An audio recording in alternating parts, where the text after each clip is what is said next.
নমস্কার। আজ যে গল্পটি আমি আপনাদের পড়ে শোনাতে চলেছি তার নাম মায়ের জাত। হ্যালো মা। হ্যাঁ, আমি কালই ফিরছি। মালাইকারি চলবে কি বলছো? দৌড়বে একদম। সাবধানে আসবো, এত চিন্তা করতে হবে না মা। আর হ্যাঁ, তোমার ওষুধটা ঠিক মতো খাবে কিন্তু। পাশ থেকে হঠাৎ দিয়ার বন্ধু সুনয়নী বলে উঠল, তুই কার সাথে কথা বলছিলি? দিয়া বলল, কেন, মায়ের সাথে।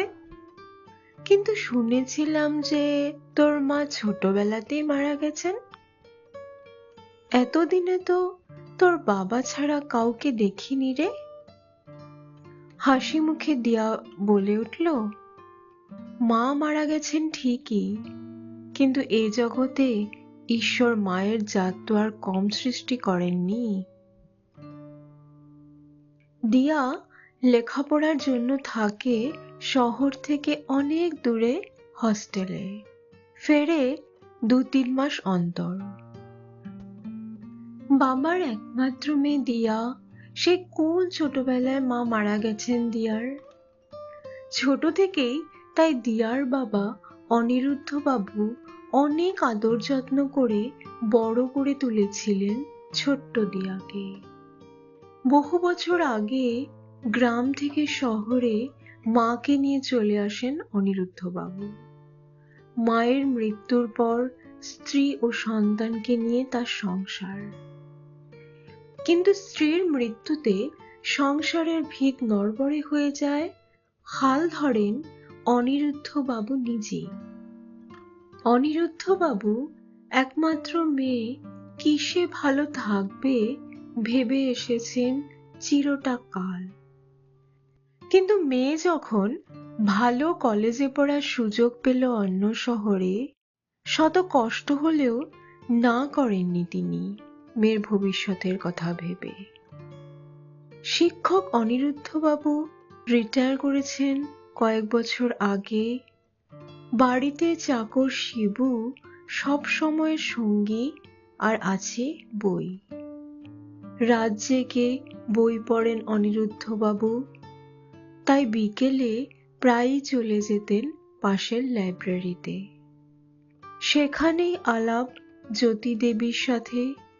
কি মিশুকে একটা বই পাগল মেয়ে। আলাপ থেকে তাই বন্ধুত্ব হতে বেশি দেরি হলো না। অনিরুদ্ধ বাবু মেয়ে দিয়াকে বলেছিলেন জ্যোতি দেবীর কথা। বাপ মা হারা মেয়ে বিয়ের পর ভেবেছিল সুখ পাবে, কিন্তু তার হলো না।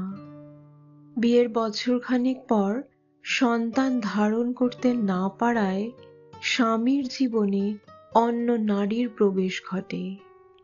জ্যোতি দেবী বাধা দেননি। জোর করে কাউকে আটকে রাখা যায় না বলে মনে করেন তিনি। স্বামী নতুন সংসার পেতেছিল, তাই এই বাড়িতে একা থেকে গিয়েছিলেন জ্যোতি দেবী। প্রথমে মাসে মাসে টাকা পাঠাতেন জ্যোতি দেবীর স্বামী, কিন্তু তিনি নেননি। টিউশনি করেই এতগুলো বছর কাটিয়ে দিয়েছেন। এসব শুনে দিয়া বলেছিল, জ্যোতি আন্টিকে আসতে বলবে কিন্তু আমাদের বাড়ি। এই রবিবার তো জন্মদিন আমার, আন্টিকে আসতে বলে দিও। এতদিন বাবা আর মেয়েতে দিয়ার জন্মদিন পালন হয়েছে, কিন্তু আজ দিয়া জ্যোতি দেবীর বানানো পায়েস খেল। জ্যোতি দেবী নিজের হাতে বানিয়ে এনেছিলেন। দিয়াও মনে মনে ভাবছিল, মায়ের হাতের পায়েস বুঝি এমন হয়। এরপর প্রায়ই জ্যোতি দেবী আসতেন এ বাড়িতে। একটু ভালো কিছু রান্না করলেই দিয়ার জন্য নিয়ে চলে আসতেন জ্যোতি দেবী। অদ্ভুত এক ভালোবাসার বাঁধনে জড়িয়ে পড়েছিল এক মা হারা সন্তান আর সন্তানহীনা মা। একদিন জ্যোতি দেবী বলেছিলেন, অনিরুদ্ধ বাবু, আপনার মেয়েকে বড় ভালোবেসে ফেলেছি আমি। ওর মুখটা দেখার জন্য মনটা কেমন করে যেন, বড্ড মায়া পড়ে গেছে মেয়েটার উপর। আবার ভাববেন না এই বুড়ো বয়সে আপনার মেয়ের ভাগ চাইছি। অনিরুদ্ধ বাবু হেসে বললেন, চেয়ে দেখতেই পারেন, হয়তো পেয়ে গেলেন।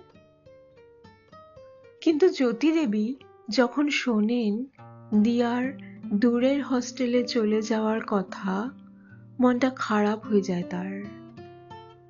দিয়া চলে যাওয়ার পর থেকে তিনি আর তেমন আসতেন না এ বাড়িতে। লাইব্রেরিতে দেখা হতো অনিরুদ্ধ বাবুর সাথে, তার থেকেই দিয়ার খবর নিতেন। 1 বছর হয়ে গেছে দিয়া শহর ছেড়ে হস্টেলে এসেছে। এখন দিয়ার ফাইনাল পরীক্ষা চলছে। হঠাৎ জ্যোতি দেবী দেখলেন 2 দিন হয়ে গেল অনিরুদ্ধ বাবু লাইব্রেরিতে আসছেন না। মনটা খারাপ হয়ে গেল। অনিরুদ্ধ বাবুর বাড়িতে গিয়ে দেখলেন তিনি প্রচন্ড অসুস্থ, বিছানা থেকে ওঠার ক্ষমতা নেই। চাকর শিবু কি করবে বুঝে উঠতে না পেরে কান্নাকাটি করছে। জ্যোতি দেবী সাথে সাথে ব্যবস্থা করলেন হাসপাতালে ভর্তি করার। দিয়ার পরীক্ষা, তাই অনিরুদ্ধ বাবু বারণ করলেন দিয়াকে জানাতে। হাসপাতালে প্রতিটা দিন ছুটে গেছেন জ্যোতি দেবী, সেবা করেছেন, খেয়াল রেখেছেন অনিরুদ্ধ বাবু। আস্তে আস্তে সুস্থ হয়ে বাড়ি ফিরেছেন তিনি। কিছুদিন পর বাড়ি ফিরে চাকর শিবুর মুখের সব কথা শুনে চোখ দিয়ে জল গড়িয়ে পড়েছে দিয়ার। সে বুঝতে পেরেছে বৃদ্ধ বয়সে মানুষ কতটা অসহায়। সে মনে মনে সবটা ঠিক করে নিয়ে বাবার ঘরে গেল। বাবা, আমি একটা সিদ্ধান্ত নিয়েছি। আমি জ্যোতি আন্টিকে মায়ের সম্মান দিতে চাই। উনি এ বাড়িতেই থাকবেন। তোমরা একে অপরের অবলম্বন হয়ে বাঁচবে। অনিরুদ্ধবাবু বললেন, এই বয়সে লোকে কি বলবে, আর জ্যোতি দেবী বা কি ভাববেন? দেখো বাবা, তুমি যখন অসুস্থ হয়ে পড়েছিলে ওই মানুষটা এগিয়ে এসেছেন, কোনো লোক কিন্তু আসেনি। তাই লোক কি বলল তাতে কি যায় আসে? আমি জ্যোতি আন্টির সাথে কথা বলবো।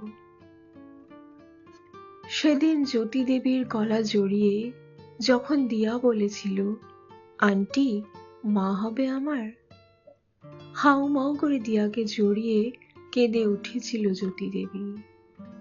আর তারপর থেকেই জ্যোতি দেবী, অনিরুদ্ধ বাবু আর দিয়ার ছোট্ট সংসার। শিবু আছে সেখানে। সংসার সন্তান পেয়েছেন জ্যোতি দেবী। আর দিয়ার তো আর খুশিই ধরে না, সবার মতো তারও যে মা আছে।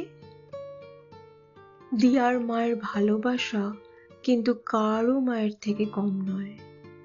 দিয়া মনে মনে ভাবল, দুটো মানুষকে আর একা একা নিঃস্ব হয়ে বাঁচতে হবে না। বেঁচে থাকার জন্য প্রতিটি মানুষেরই দরকার অবলম্বনের। গল্পটি এখানেই সমাপ্ত। যদি গল্পটি ভালো লেগে থাকে তাহলে লাইক, শেয়ার আর কমেন্ট করবেন, আর চ্যানেলটি অবশ্যই সাবস্ক্রাইব করে রাখবেন। ধন্যবাদ।